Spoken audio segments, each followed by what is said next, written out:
তো ক্রিস্টালকে কিভাবে চার্জ করতে হয় আমি প্রথমেই বলছি, যারা রেকির সঙ্গে যুক্ত নয় তারা কিভাবে করতে পারবেন ক্রিস্টালসকে চার্জ।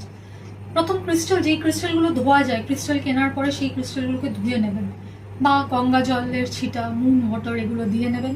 দেওয়ার পরে প্রথম যেটা করবেন সেটা হচ্ছে ধূপ জ্বালাবেন। ধূপ জ্বালিয়ে সেই ক্রিস্টালের মধ্যে ঘুরিয়ে বলবেন ভোজনম সমর্পিয়ামি। ভালো ধূপ, ভোজনম সমর্পিয়ামি 3 বার বলবেন।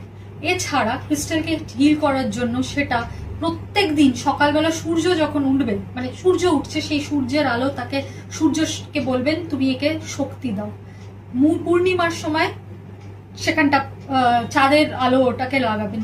এবং সব থেকে বড় কথা, প্রত্যেকটা ক্রিস্টাল হাতে নিয়ে যে ইষ্টকে মানেন বা গুরু মন্ত্র চ্যান্ট করবেন, বা যে ইষ্টকে মানেন তার সঙ্গে জুড়ে দেবেন এই ক্রিস্টালকে, যে তুমি একে ব্লেস করো, এবং সেই মন্ত্র চ্যান্ট করবেন। এটা হচ্ছে for those who doesn't know reiki, and for those who knows reiki, charge these crystals with the power symbol. Nothing is more important than power symbol. Dai Ko Myo master symbol, Shiva Shakti যারা যেটা করেছে শক্তি সিম্বল, এর থেকে powerful charge আর কিছুতে হবে না। দরকার নেই, নিজেরাই আমরা enough to charge our own crystals. Thank you very much.